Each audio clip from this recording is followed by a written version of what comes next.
반갑습니다. 상담심리학 6주차 수업을 시작하도록 하겠습니다. 오늘 날짜는 4월 18일 일요일이고요.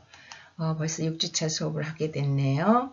다음 주는 우리가 대면 수업으로 학교에서 만나뵐 거니까 제가 가슴이 두근두근합니다. 기대하고 7주차의 수업에 오시면 우리가 중간고사 대비해서 팁을 좀 드리면서 그동안에 부족했던 부분을 보완하도록 수업을 진행해 보겠습니다. 오늘은 그 상담심리학 우리 가진 교재에서 차례로는 6장 실존주의 상담을 공부해야 되는 차례인데요. 실존주의는 제가 앞에서 말씀드린 것처럼 우리가 여기 굉장히 많은 이론이 나오는데 현장에서 물론 실존주의 상담도 중요하게 다루는 부분이 있죠. 근데 그래도 더 좀 핵심적이고 대표적으로 다루는 것부터 먼저 공부를 하려다가 보니까 오늘은 7장 인간중심 상담 로저스 이론을 공부하고요. 그 다음에 앞에 있는 실존주의 상담은 빅터 프랭클이라든지 롤로메이라든지 그 다음에 어빈, 얄롬 이런 학자들이 주로 활동을 했던 핵심적인 이론인데 이건 나중에 부분적으로 의미 있는 부분을 따로 떼어서 조금 공부를 보충을 하도록 하고 오늘은 7장 인간중심 상담 여러분들 교재는 231페이지가 되겠습니다. 여기를 같이 공부해 보도록 하겠습니다. 7장 인간중심 상담에서 공부할 내용은 대표적인 학자 로저스의 생애와 업적, 그 다음에 인간을 어떻게 봤나, 인간을 보는 관점, 인간 중심 상담의 주요 개념, 이 이론을 적용해서 상담을 진행할 때 목표와 과정, 기법 이런 내용으로 공부를 하겠습니다. 우선 교재 231페이지를 보시면 그 로저스의 생애와 업적이라는 게 나오는데 여기 PPT에 소개된 것은 그냥 거의 연대별로 이 사람이 어떻게 태어나서 무슨 공부를 했고 어떤 활동을 했는지 정도만 쓰여 있습니다. 그런데 이거보다 더 중요한 것은 로저스가 자라난 환경에서 어떤 경험을 해서 인간 중심이라는 것에 관심을 갖고 그런 이론을 만들어내게 됐는가 하는 배경을 아는 게 더 중요한 것 같습니다. 그래서 231페이지서부터 조금 보시면 로저스는 내담자를 인간 유기체로서 계속해서 변화하고 성장하는 동기를 가진 선한 존재라고 봤다. 그러니까 인간은 날 때부터 계속해서 뭔가 좋은 쪽으로 변화하고 성장, 발달해가는 선한 존재라고 인간을 바라보는 학자고요. 인간은 근본적으로 선함과 자기 존재의 가능성을 실현하려는 자기 실현 경향이 있다라고 인간에 대한 어떤 신념을 가진 그런 학자였다. 그리고 그 232페이지서부터 보시면 로저스가 어떤 환경에서 성장했나 시골에서 자랐다고 그러죠. 아버지가 농사를 지시고 그 아버지 밑에서 성장하면서 그 가족적인 분위기가 유년기의 로저스의 가족 분위기는 가족의 유대를 강조하고 드러나지 않는 강한 애정으로 자녀들의 행동을 강하게 통제하며 종교적 규범을 엄격히 따르는 분위기로 기술했다. 그러니까 굉장히 환경적으로는 자연 가운데에서 많은 것이 개방되어지고 허용되어진 분위기에서 자랐지만 종교적이라든지 가족 간의 유대감이라든지 이런 것은 중요하게 그 가치를 거기에다 두면서 양육이 되어졌다. 로저스의 어린 유년 시절을 그렇게 설명하고 있습니다. 이것이 왜 중요하냐면 어렸을 때 내가 어떤 환경에서 성장했는가, 무슨 교육을 받았는가, 경험은 또 무엇인가 이런 거에 따라서 내가 삶의 지표라든지 관심사가 달라질 수 있기 때문에 유년기의 성장 배경을 이해하는 것도 학자에 대한 이해에 도움이 되겠습니다. 233페이지 밑에를 보시면 이렇게 그래서 우리가 지금 PPT에 보시는 것처럼 이런 과정을 거쳐서 공부를 했고 활동을 한 로저스가 자기의 그런 인간중심 상담이라는 이론을 내놓기까지는 1940년대부터 시작을 해서 여기 1940년대에 오하이오 주립대학 심리학과 교수로 있는 40년대에 처음으로 비지시적 상담이라는 이론을 냈고요. 그러니까는 상담이 그 전 단계에만 해도 주도권을 상담자가 가지고 내담자에게 뭔가 가르치고 방향을 제시하는 쪽의 지시적 상담이었다면, 로저스는 1940년대에 비지시적 상담이라는 개념을 처음으로 내놨죠. 아니다. 상담의 주도권은, 왜냐하면 인간의 그 가지고 있는 실현 경향성, 내가 스스로 변할 수 있는 잠재력에 대해서 보기 시작했기 때문에 이래라 저래라 시키지 않아도 내가 스스로가 긍정적인 변화를 할 수 있는 존재다라고 보았기 때문에 상담의 방법에서 지시적 상담이 아니라 비지시적 상담이라는 것을 이제 도입을 했고요. 용어를 사용했고요. 그 다음에 약 10년 후에 1950년대에 와가지고는 비지시적이라는 것보다 말을 좀 바꿔서 내담자 중심 치료. 그러니까 상담의 중심이 누구냐, 중심의 축이 상담자에서 내담자로 옮겨간 내담자 중심이라는 용어를 사용했다가 또 약 10년대, 60년대 와가지고는 내담자라는 말이 너무 제한적이에요. 그래서 인간 중심이라는 말로 바꿔서, 그러니까 비지시적 상담, 내담자 중심 상담, 인간 중심 상담이 다 로저스의 개념을 바탕으로 한 상담 이론이고, 그것이 거의 10년 정도의 텀을 두고 이 이론을 확장시켜 나갔다라고 여러분들이 이해하시면 되겠습니다. 235페이지 그 중간쯤에 보면 로저스의 이론은 실존적 관념의 많은 개념이나 가치를 공유하고 인본주의 심리학에 뿌리를 두고 있다. 인간 중심, 인본주의라는 건 그런 거야. 이 사람이 중심이 되는 그런 심리학에 뿌리를 두고 있고요.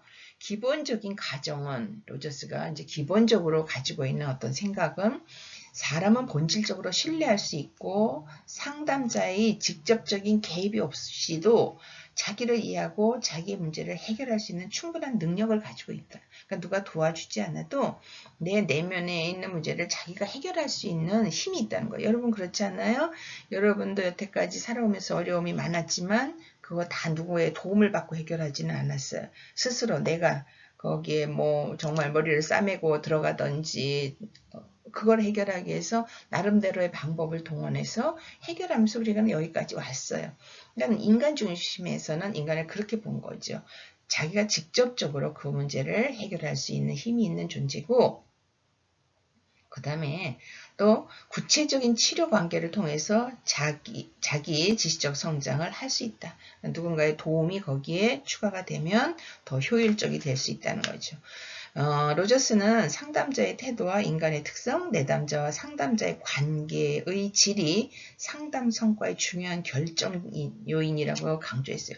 그러니까 이 인간 중심 상담에서 특별한 기법보다는 로저스는 뭘 강조했냐면 내담자와 상담자가 얼마나 인간적으로 신뢰하고 정말 깊이 존중하고 공감대가 형성되어서 서로 자기를 열고 상담자는 진심을 다해서 내담자를 도와주겠다는 마음을 갖느냐가 더 중요한 요인이다라고 봤다는 거죠. 그러니까 로저스는 인간에 대해서 이렇게 선하고 가능성을 가진 긍정적인 존재로 보고 출발을 했습니다. 236페이지에 보시면 인간관이라는 게 나오는데, 요것은 이런 거예요. 사람은 촉진적 환경, 내가 가지고 있는 나의 잠재력, 가능성, 태어날 때부터 가지고 있는 그 선함을 잘 발휘할 수 있는 환경에서 성장하고, 거기에서 조건이 뭐냐 하면 내가 가진 잠재력과 하고 싶은 것이 일치한다든지, 공감적 이해를 받는다든지, 긍정적 관심을 받았을 때 건강한 성장을 할 수 있다, 바람직한 성장을 할 수 있다라는 것을 로저스는 인간을 이렇게 봤단 말이죠. 이거는 우리 교재에 있는 내용이고 제가 다른 데서 자료를 조금 몇 개 가져왔습니다. 이건 이장호 교수의 그 상담 심리학의 기초라는 책에 있는 내용인데 이게 훨씬 여러분들이 인간 중심 상담을 이해하는데 좀 쉬울 것 같아서 제가 몇 개를 발췌해 왔습니다.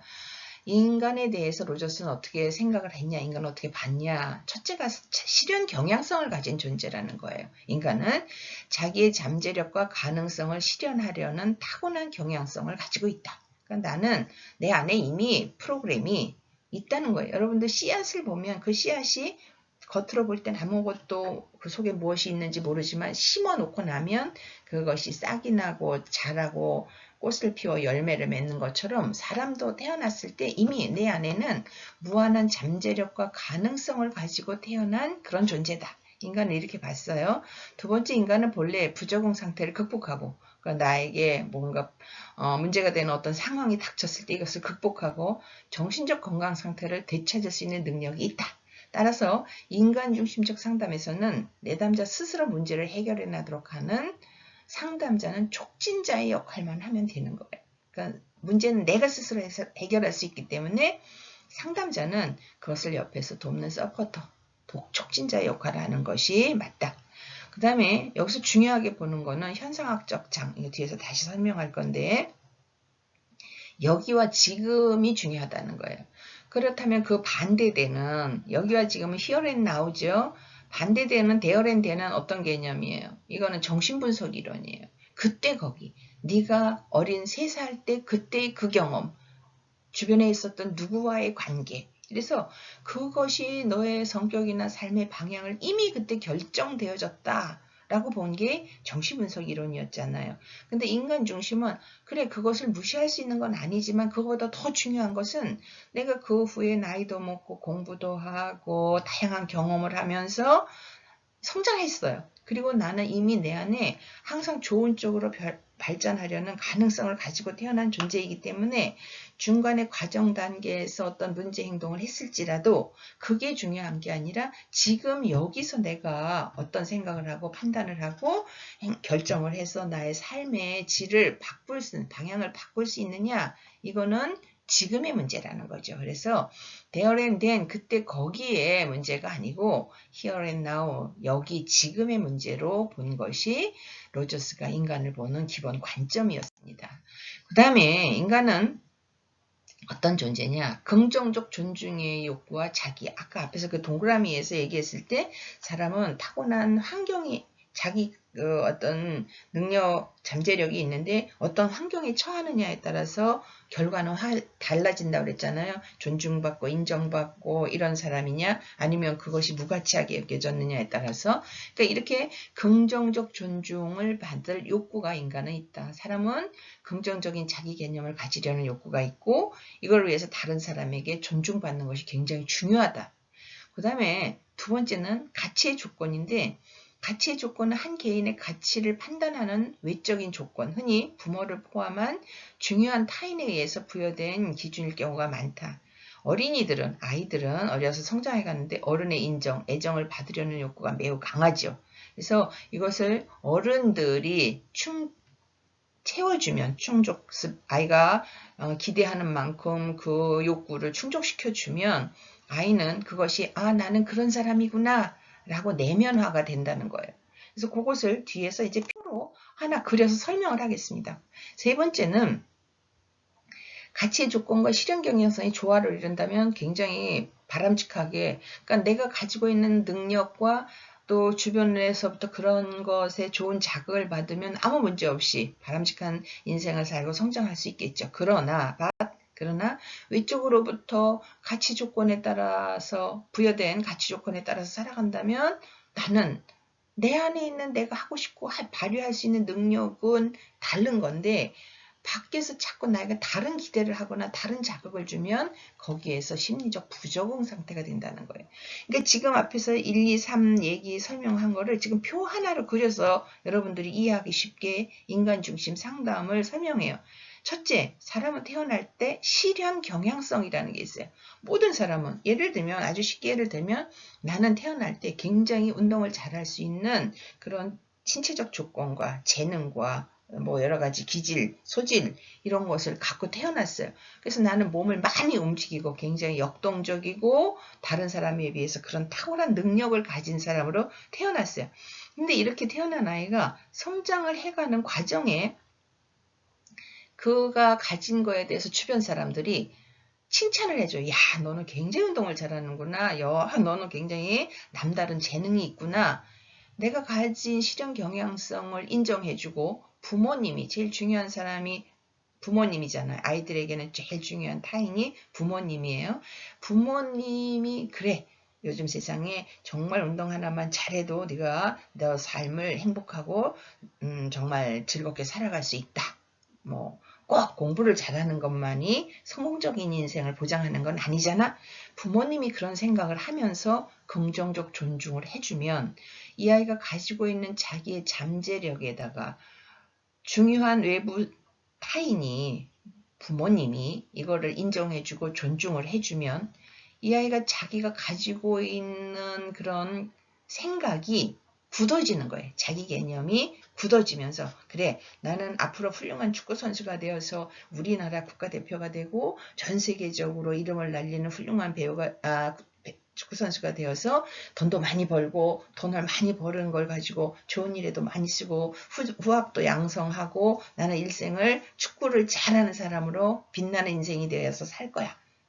이거는 자기가 가진 생각과 능력이 일치해요. 자기의 경험과 생각, 그 다음에 주변에 좋은 자극이 일치하면서 잠재력을 발현하면서 성공적인 인생을 살 수 있죠. 그런데 이 아이가 가지고 있는 능력, 잠재력은 이런 운동에 관련된 어떤 능력, 가능성인데 아이가 부모님으로부터 그런 좋은 자극을 받지 못했어요.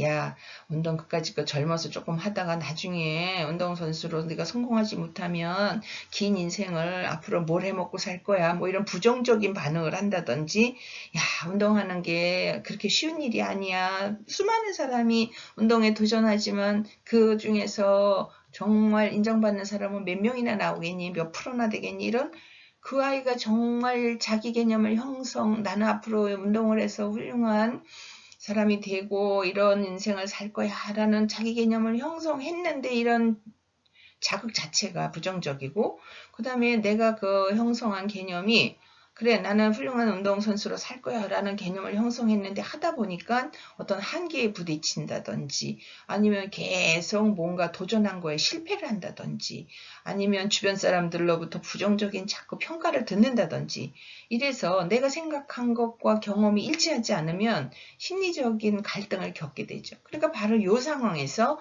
상담이라는 것이 필요해진다는 거예요. 그러니까 이렇게 인간 중심 상담에서 로저스는 인간은 이미 태어날 때부터 가지고 있는 개인의 어떤 능력, 실현 경향성이 있는데 성장해가는 과정에 어떤 자극을 경험하느냐 또 자기에 대해서 형성되어진 그 개념이 나라는 거에 대한 인식이 과정 중에 일치하면서 성공적인 삶을 사느냐 아니면 문제가 발생했을 때 여기서 상담이 발생해서 그 내담자를 돕게 된다라고 설명한 것이 인간 중심 상담에 가장 쉽게 간단하게 설명을 한 표라고 이해하시면 되겠습니다. 여러분들 교재 237페이지에 보시면 그래서 중요 개념이 나옵니다. 로저스 이론의 중요 개념이 나오는데 상담을 하기 위해서 충분 조건이 세 가지가 있습니다. 좋은 상담, 인간 중심 상담의 좋은 상담을 위해서는 첫째, 관계가 제일 중요하다고 그랬어요. 로저스가 얘기하는 관계. 내담자와 상담자의 관계 이게 제일 중요한데 이것을 잘 형성하기 위해서는 상담자의 기본적인 세 가지 태도가 필요하다 그랬습니다. 첫째가 진실성이에요. 자기 안에 존재하는 다양한 감정과 태도가 기꺼이 말과 행동으로 되기를 바라고 표현하는 것. 상담자의 진실성이에요. 상담자가 내담자와 대화를 하다 보면 내가 상담자라는 어떤 입장 때문에 내담자에게 항상 도움을 줘야 된다. 아니면 내담자를 위로해 줘야 된다. 내담자의 말을 모두 공감하고 그 생각이 같다, 일치한다라는 것을 표현해서 저 사람이 나하고 상담관계를 잘 유지해야 된다라는 어떤 압박 때문에 내가 내담자의 이야기를 들으면서 상담자로서는 이해도 안 되고 공감할 수 없는 것을 마치 그런 것처럼 행동하면 안 된다는 거죠.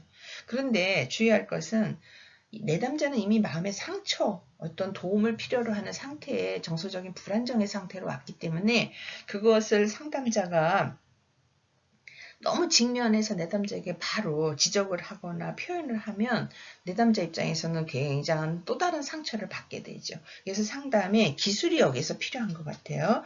진실된 내가 너에 대해 이야기를 내담자 당신의 이야기를 듣다 보니 이런 부분은 이해가 되지만 이것은 조금 다른 방법으로 생각을 해보는 것이 당신에게 도움이 되겠다라고 진솔하게 얘기할 때 오히려 신뢰가 생기고 내담자는 상담자를 향해서 마음을 열고 라포 형성이 되어진다. 진실성을 얘기하는 거예요.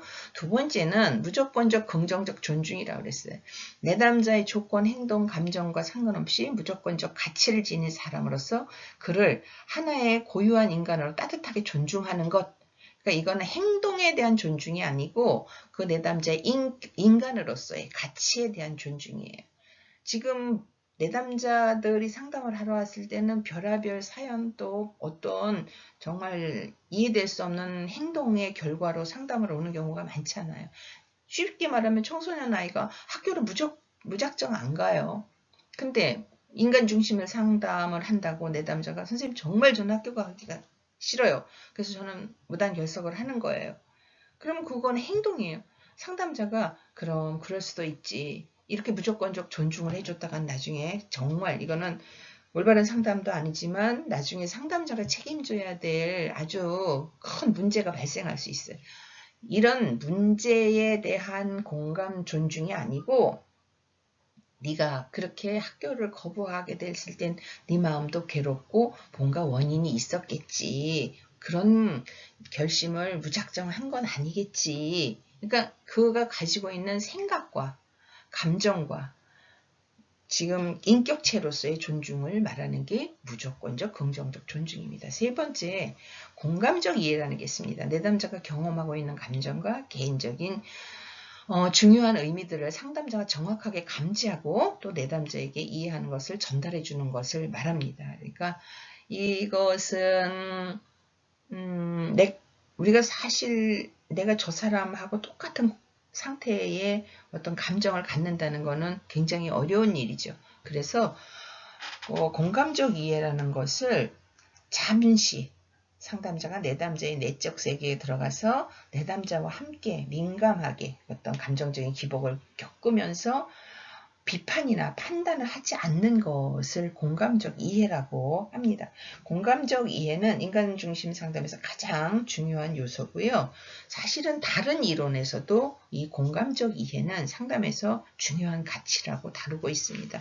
그러니까 내담자를 비난하거나 비판하거나 뭔가를 가르침을 주려는 태도보다는 충분히 너의 그동안에 힘들고 어려웠던 것, 지금의 혼란스러운 상태를 내가 이해하겠다, 할 수 있겠다, 노력해보겠다 이런 것을 전달해 주는 것을 공감적으로 어디에서도 사실 내담자들이 상담을 받으러 올 때는 여태까지 경험이 막 지적받고 무시당하고 너가 문제야라고 사람들로부터 비난받은 경험을 가지고 상담을 하러 와요. 그런데 상담자가 그동안에 그런 과정을 통해서 참 많이 힘들었겠다. 그동안에 그래도 잘 견디면서 여기까지 온 거 정말 훌륭하다. 이런 공감을 해주는 태도가 내담자에게는 문제는 이미 인간 중심에서는 그 이론이 그렇지 않습니까? 스스로 자기 문제는 자기가 해결할 답은 가지고 있다는 거예요. 그래서 여기서 상담자는 서포터, 아까 촉진자 얘기라고 했죠. 그러니까 문제를 해결할 방법은 내담자가 어떻게 결론을 얻어야 되는지 자기가 이미 알고 있어요. 그런데 그 과정에서 굉장히 지금 혼란스럽고 힘이 들기 때문에 옆에서 상담자는 그것에 대해서 공감해주고 존중해주고 할 수 있다 격려해주고 이런 과정을 통해서 내담자가 힘을 얻도록 해주는 것이 인간 중심 상담이다라고 이해하시면 됩니다. 그 다음에 239페이지서부터 보시면 자아 실현의 경향성이라는 게 나옵니다. 이게 사람들이 뭐냐? 사람은 이런 성향을 기본적으로 가지고 있다는 거예요. 인간을 보는 관점이 로저스는 인간은 변화하려는 동기를 가지고 있다. 그러니까 이런 거를 좀 더 쉽게 말하면 사람은 항상 마이너스에서 플러스 쪽으로 변하려는 행동 동기를 가지고 있어요. 그러니까 유기체라고 그랬는데 하나의 유기체로서 움직여요. 하나의 생명을 가지고 움직이고 생각하고 행동하는 유기체로서 자기 자신을 가장 내가 꿈꾸고 이상적으로 생각하려는 무엇이 되려고 그 어떤 방향에 도달하려고 계속 노력하는 과정에 있다. 굉장히 인간을 높은 점수를 주고 본 거죠. 인간은 변화하려는 동기를 가지고 있고 그 변화라는 것은 나쁘게 변화가 아니라 지금보다 좋게 변하려는 그런 생각을 사람들은 항상 하고 있다. 저는 여기 공감해요. 우리가 무엇을 하든지 선생님들 여러분들도 저도 어떤 것을 하든지 지금보다 나은 내가 되려는 그런 생각을 항상 잠재적으로 하고 있죠. 더 나빠지려고 나에 대해서 시간이든지 경제적인 거든지 무엇을 투자하는 사람은 없어요. 우리는 긍정적인 변화를 항상 위해서 꿈꾸고 그런 쪽으로 가고 있다. 두 번째, 변형된 의식상태, 온전하고 수용적인 경험을 하면 심리적인 변화가 느껴질 뿐만 아니라 신체적인 변화도 일어난다. 사람이 안정이 되고 마음이 안정이 되고 뭐 긍정적인 사고를 할 수 있는 그런 경험을 하게 되면 우리의 행동도 안정이 되고 긍정적으로 변할 수 있다. 이거는 어린이집이라든지 나이가 어린 아이들을 상대로 할 때 심리적인 안정을 시켜주면 그 아이들이 친구들과도 잘 어울리고 그다음에 협조도 잘 할 수 있고 질서나 규칙도 잘 수행해 갈 수 있는 그런 상태로 변할 수 있다는 얘기죠. 그 다음에 241페이지에 현상학적 장이라는 단어가 나옵니다. 현상학적 장이라는 게 인간중심 상담에서는 굉장히 중요한 개념이에요. 현상학적 장은 이런 거예요.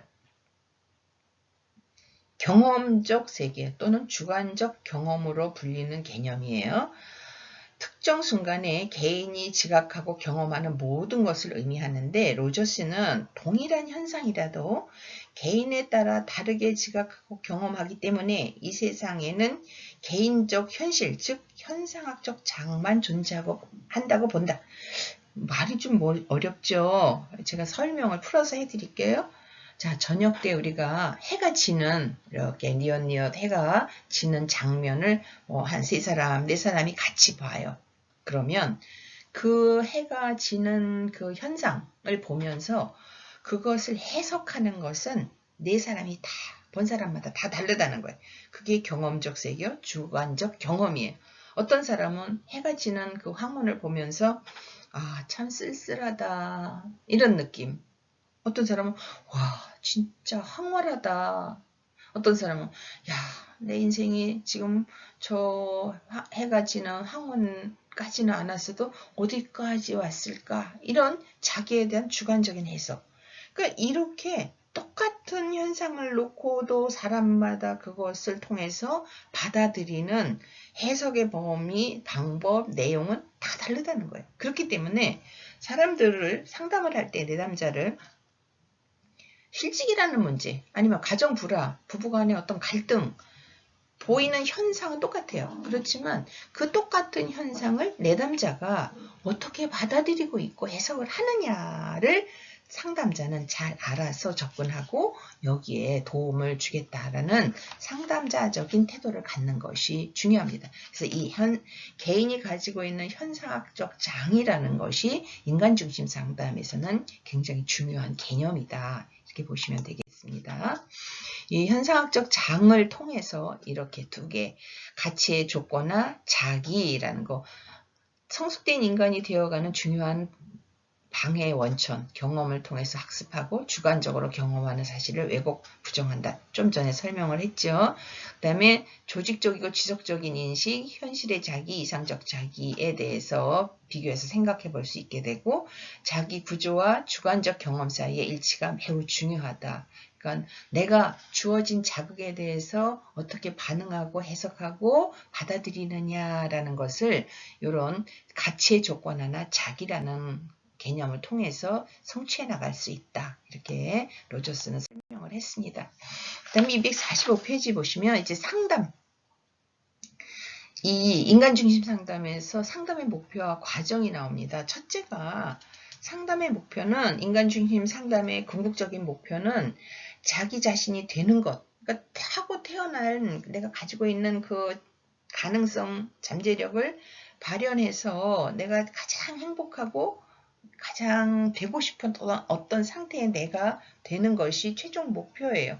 그래서 여기서 보시면 최종 목표에 도달하기 위해서는 과정이 있어야 돼요. 과정 목표가 있어야 되는데 이 과정 목표는 내담자에 의해서 상담자의 경향성이 이끌려진다는 것이 분명히 있다. 하나씩 설명을 합니다. 246페이지서부터 잠재적 자기의 경험은 뭐냐면 위협적이고 잠재적 자기를 경험한다는 것은 경험의 인식 혹은 경험이라고 부를 수 있다. 위협적이고 불안한 분위기의 관계에서 사람들은 이미 가지고 있는 자기 개념에 끼워 맞추기 위해 자기의 경험을 왜곡하거나 자신을 불충분하게 경험한다. 잠재적 자기의 경험이라는 건 내가 가지고 있는 아까 우리가 이제 그 앞에서 그 이장호 교수의 표를 가지고 설명할 때 나는 축구 선수로서 운동 선수로서 가지고 있는 잠재력, 뭐 빠른 신체적 건강한 조건이라든지 그다음에 남과 겨루어서 그거를 이기려는 어떤 투지력이라든지 이런 것이 나의 가능성, 잠재력이에요. 근데 그걸 가지고 태어났는데 그런 능력을 가지고 그런 사람이 되고 싶어서 태어났는데 주변으로부터 그거를 인정받지 못했을 때 예, 이것을 어떤 기회에 상담을 통해서 이제 확인을 하는 것이 필요하다는 거죠. 두 번째, 촉진적 관계의 충분한 경험은 상담자가 내담자에게 따뜻한 관심을 가지고 내담자를 수용하는 것 이해하고 받아들이고 인정해주고 이게 상담의 가장 중요한 핵심이고요. 인간 중심 상담에서 상담자가 내담자가 갖는 수용과 존중감은 상담이 진행되면서 자기 자신이 되려고 하는 용기와 노력을 보면서 내담자에게 갖는 경외감으로 발전하는 경향이 있다.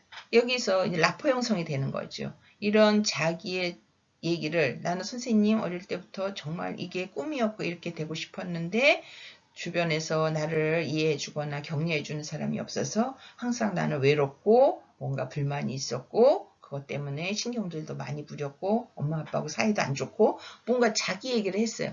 그랬을 때 상담자가 그거에 대해서 인정해주고 격려해주고 너의 능력이 검증되어진 어떤 경험이 있었냐 뭐 이런 것을 대화를 통해서 이제 촉진적 관계, 라포 형성이 되어지는 거죠. 그리고 그 다음에 세 번째는 자기 수용과 존중이에요. 내담자가 자신에 대해서 나는 이런 관심을 받을 만한 사람이다 라는 감정을 이제 동반한다. 상담을 하면서 상담자와의 과정에서 그런 경험을 하게 된다는 거죠. 저는 실제로 이런 상담을 해봤습니다. 어떤 고등학생 아이가 남자인데 패션 디자이너가 되고 싶어요. 예쁜 게 너무 좋아요, 얘는. 그래서 자기는 인생의 꿈이 패션 디자이너가 되는 게 꿈이에요. 근데 아버지는 아들 하나인데 외아들인데 딸도 없고 달랑 아들 하나인데 아들은 아들다운 뭔가를 그런 일을 하면서 이렇게 어른이 되어갔으면 좋겠는 거예요. 또 아버지가 하시는 작은 기업을 아들이 관심을 갖고 이어받았으면 좋겠는 거예요. 아버지가 가진 그런 바램과 아들의 능력이 부딪히는 거죠. 그래서 아버지와 아들 사이에 그 갈등이나 대치가 너무너무 심각한 거예요. 그래서 이 아이가 상담을 하러 왔어요. 저하고 아이하고 그 고등학생하고 상담을 해서 전 아이가 가지고 있는 그 비전이라든지 가능성, 잠재력에 대해서 충분히 이해할 수 있고 받아들일 수 있어요. 그런데 아이 스스로가 자기만 바뀌어서는 환경이 바뀌지 않잖아요. 아버지의 생각이 바뀌는 게 중요해요. 그래서 이제 아버지를 상담에 초대를 했죠. 그 다음에 아이가 아버지에 대해서 나를 이해하지 못하고 항상 내 모든 문제에는 태클만 걸고 고지식하고 고리타분한 저 아버지 해서 아버지에 대해서 불편함만 호소하던 아이가 아버지를 이해하는 거죠. 그래서 아버지라면 그럴 수 있다. 아버지가 성장하시고 그렇게 고생하시면서 이룬 기업을 외아들인 나에게 물려주고 싶은 것은 당연한 아버지의 꿈이고 그래서 아버지에 대해서 이해하면서 내가 그동안에 아버지에게 잘못했던 태도에 대해서 반성하고 자기를 볼 수 있게 되고 자기에 대해서 존중하지만 또 아버지에 대한 존중심도 갖게 됐죠. 그래서 이 아이의 태도가 바뀌는 거죠. 성격도 바뀌고 어떻게 관계를 형성해야 되고 이 과정에서는 물론 아버지도 바뀌었죠. 그래서 이런 과정, 성격의 긍정성 발견에서 상담의 목표를 설정하고 이것을 통해서 최종적으로 아이가 가지고 있는 자기 능력을 발현할 수 있는 자기 자신이 되도록 돕는 과정, 이것이 인간 중심 상담의 목표와 과정이라고 볼 수 있습니다. 248페이지서부터는 보시면 상담 과정이 나옵니다. 예. 그래서 여기 이렇게 소통의 부재, 도움의 필요성 인식과 도움 요청, 대상으로서의 경험 표현, 지금 여기에서 더 유연한 경험, 감정 수용과 책임 증진 경험과 인식의 일치, 자기 실현의 경험, 이렇게 복잡하게 7단계를 쭉 써놨는데 사실 로저스는 이렇게 얘기했어요. 이런 거 중요하지 않다. 이 상담에서는 이런 내용을 1단계, 2단계, 3단계 이렇게 진행되어지는 것, 이게 중요한 게 아니고, 또 로저스 이론에는 그렇게 무슨 기법이 많은 것도 아니에요. 그래서 상담자와 내담자가 얼만큼 서로에 대해서 존중하고 신뢰하고 내가 정말 마음을 공개해서 편안한 상태에서 많은 이야기를 내담자가 상담자에게 쏟아내고 상담자는 그것을 존중하고 경청하면서 그 진심을 담아서 내담자에게 도움이 되고자 하는 태도를 갖느냐, 관계 형성이 중요하다라고 얘기했습니다. 그래서 이 과정은 여러분들이 교재를 통해서 내용을 한번 보셔도 충분히 이해가 될 수 있는 거라서 이렇게 소개만 하고 넘어갑니다. 지금 말한 것처럼 251페이지에 보시면 인간 중심 상담의 기법 중에 제일 중요한 거는 아까 앞에서도 한 얘기가 여기 반복해서 나옵니다. 무조건적, 긍정적 존중, 진솔성, 그 다음에 공감적 이해. 이 세 가지 요건이 제일 중요하다는 거죠.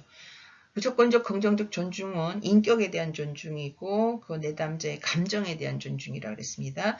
문제에 대한 존중이 아니고 내담자가 그거로 인해서 얼마나 힘들어하고 어떻게 수고를 했고 애써왔으며 인간적으로 어떤 갈등을 겪고 있는지 그리고 네가 진심으로 원하는 것은 뭔지를 볼 수 있도록 기회를 주고 그의 생각을 비난하거나 무시하거나 그거에 대해서 이렇게 가볍게 여기는 태도가 아닌 존중의 태도를 갖는 것, 이게 중요하죠.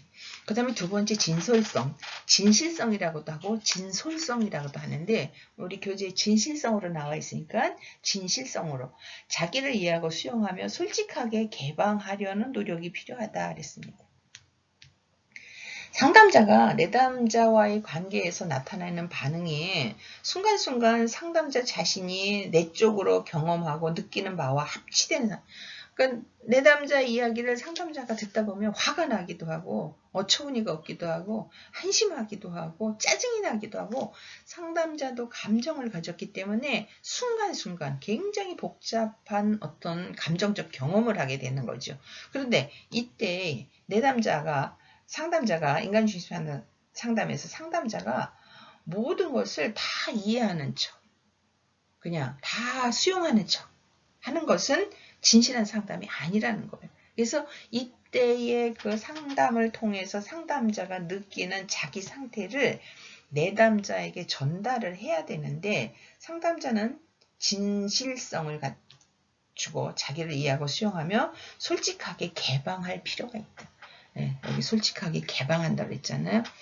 그러면 처음에는 내담자 입장에서는 굉장히 당황스럽고 화도 나겠죠. 아 뭐야 내가 이 선생님한테 도움을 받으려고 왔는데 이 선생님이 내 얘기를 듣고 나를 이렇게 비난하거나 나를 오히려 예를 들면 시어머니하고 고부간의 갈등이 있어서 시어머니가 너무 나한테 이렇게 뭔가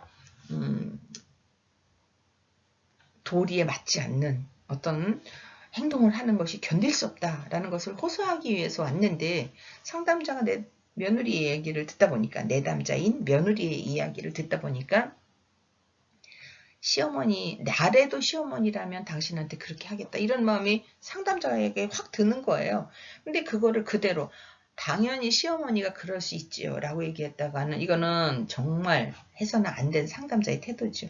그럴 땐 제가 그 이야기를 쭉 듣다 보니까 정말 많이 힘드셨겠습니다. 공감을 해주고 그 다음에 그런데 시어머니가 그렇게 행동할 때 어머니의 마음은 어땠을 거라고 생각을 하세요. 제가 이렇게 두 어머니는 못 뵙고 지금 내담자인 당신의 이야기만 듣다 보니까 그게 궁금해집니다. 라고 해서 내가 당신의 이야기만 집중해서 당신 편이 되어주는 게 아니고 좀 더 객관적으로 이 상황을 파악하고 도움이 되려는 그런 마음의 준비를 하고 상담을 진행합니다라는 거를 전달을 했을 때 내 남자가 훨씬 더 상담자에 대해서 이렇게 신뢰를 가지게 된다는 거죠. 진실성.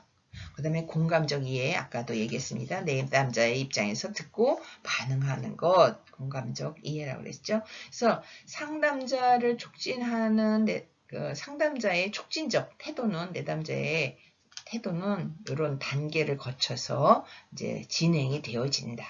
그러니까 처음에는 많은 이야기를 들어야 되고, 그 다음에 존중하면서 또 이해하면서 상담이 쭉 진행되어서 최종적으로 우리가 스스로가 내담자가 가지고 있는 어떤 자기가 이미 답은 알고 있다고 그랬잖아요. 그래서 그것을 삶에 적용하고 실천할 수 있도록 격려해 주는 과정으로 상담을 진행하는 것이 바람직하다. 이렇게 설명을 하고 있습니다. 여러분들 교재 255페이지에 보시면 사례가 나와 있습니다. 학교 상담 사례. 성적이 떨어지고 부모의 이혼과 관련이 있고 그래서 내담자가 가지고 있는 그 복잡한 감정에 대해서 이제 호소를 한 사례를 255페이지에 써놨고 그 다음에 256페이지에 보시면 로저스가 인간중심 상담을 했던 사례, 오크 부인의 상담 사례를 또 이렇게 짧게 사례로 써놨습니다. 인간중심 상담은 이렇게 하는 것이구나 라는 걸 이해하기 위해서는 사례를 한번 읽어보시는 것도 도움이 될 것 같고요. 나의 사례라는 거는 여러분들이 아직 그렇게 상담을 해본 경험이 있는 분도 있고 아직 없는 분도 있어요. 그래서 내가 누군가를 상담을 인간중심 이론에 적용을 해서 상담을 하게 된다면 나는 어떻게 상담을 할까 이런 것을 한번 생각해 보라고 이런 표를 하나 실어 드렸습니다. 자, 여기까지 해서 오늘은 비교적 짧게 그 인간중심 상담 이론을 마무리를 지었고요. 어쨌든 여러분들 비대면 수업이 만만하고 쉬운 건 아닌데 정말 성실하게 잘 참여해 주셔서 항상 감사하고요. 오늘도 수고 많이 하셨습니다. 다음 7주차 수업은 4월 25일 일요일 학교에서 뵙게 됐습니다. 대면 수업으로 진행되는데 이제 8주차 중간고사를 대비해서 7주차에는 진도를 나가는 것보다는 그동안에 수업한 내용 중에서 뭐 질문이라든지 아니면 시험의 그 핵심되는 포인트를 한 번씩 정리해 보는 걸로 7주차 수업은 학교에서 진행하겠습니다. 그때까지 모두 건강하고 밝은 모습으로 잘 지내시다가 학교에서 반갑게 뵙도록 하겠습니다. 오늘도 수고 많이 하셨습니다. 감사합니다.